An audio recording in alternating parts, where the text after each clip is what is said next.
লোকে যাই বলুক তাতে কান্না দিয়ে আমি কিন্তু ভিডিও বানিয়ে যাব। আর আমার সাথে যারা একমত তারা কিন্তু অবশ্যই কমেন্টে লিখো।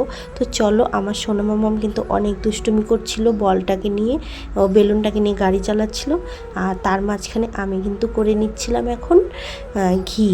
অনেক দিন ধরে সর জমানো ছিল, তো ভাবলাম যে আজকে ঘিটা বানিয়েই ফেলি। আর এমনিতেও আজকে শনিবার, ভাজা পোড়া বানালে ভালো।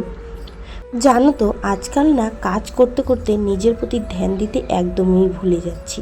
এখনও পর্যন্ত হাত মুখটাই ধোয়া হয়নি, সমস্ত কাজকর্ম সব করে নিয়েছি। তো এখন আমি খুব ভালো করে ঘিটা বানিয়ে তারপরে কিন্তু হাত মুখ ধুয়ে একদম ফ্রেশ হয়ে যাব। ঘিটা কিন্তু খুব সুন্দর সেন্ট বেরিয়ে গেছে। তো আমার কিন্তু ঘিটা প্রায় রেডি হয়ে গেছে। আমি এখন ছাকনা দিয়ে ছেঁকে নিব। খুব একটা যে বেশি তা হয়নি, ছোট একটা টিফিন বাটিতে অর্ধেকটা হয়েছে। তো ফ্রেশ হয়ে একটু ঘোরাঘুরি করেছিলাম বাইরে। তারপরে দেখো আমি কিন্তু এখানে চা বানিয়ে নিচ্ছি। চাটা আমি রোজ খাই না, বরমশাই খুব বকা দেয়। তো আজকে মনে হলো শনিবারে সেরকমভাবে খাওয়া দাওয়া তো হয়নি, মানে ডাল ভাত খেয়ে আমার কিন্তু তাড়াতাড়ি খিদে পেয়ে যায়। তার জন্যে আমি কিন্তু এখন সন্ধ্যাবেলা চানাচুর দিয়ে মুড়ি মেখে নিচ্ছি আর একটু চা বানিয়ে নিচ্ছি। এটা খেলে বেশ ভালো লাগবে। আর সত্যি বলতে অনেকটাই খিদে পেয়ে গেছিলো। আর ততক্ষণে কিন্তু সোনা মামাম ঘুমিয়ে পড়েছে।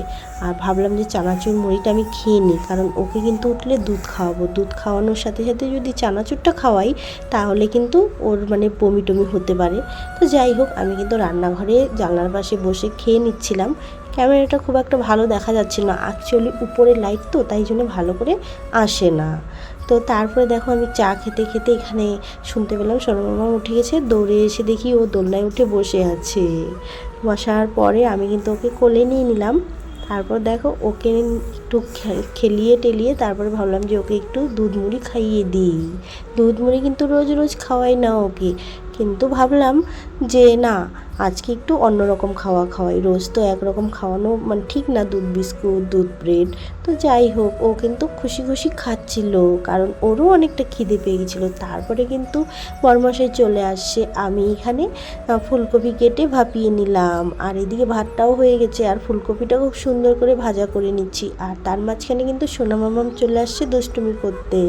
তখন আমি সোনা মামামকে একটু কোলে নিয়ে আদর করে নিলাম। আর সোনা মামাম কিন্তু এত কিসে দিতে ভালোবাসে যে একবার ওর পাপাকে দিচ্ছিল, আমাকে এসে দিচ্ছিল। তারপরে দেখো আমার কিন্তু রান্নাবাড়া কমপ্লিটই হয়ে গেল। এখানে কিন্তু আমরা খেতে বসে গেলাম। দুপুরের ডাল ছিল, ফুলকপি আলুর ভাজা করলাম, আর গরম গরম ভাত, আর সাথে তাজা তাজা ঘি, আর তার সাথে ওই কুরকুরের মতো কিছু একটা নিয়ে আসা হয়েছিল। তারপরে দেখো আমার খাওয়া দাওয়া কিন্তু এখানে করে নিচ্ছি। আর সোনা মামামও খেলছে, ওকে একটু পরে খাওয়াবো, যেহেতু দুধ মুড়িটা খাওয়ানো হয়েছে, বেশিক্ষণ হয়নি। তো চলো, সকল জানিও কেমন হয়েছে ভিডিওটা। টাটা।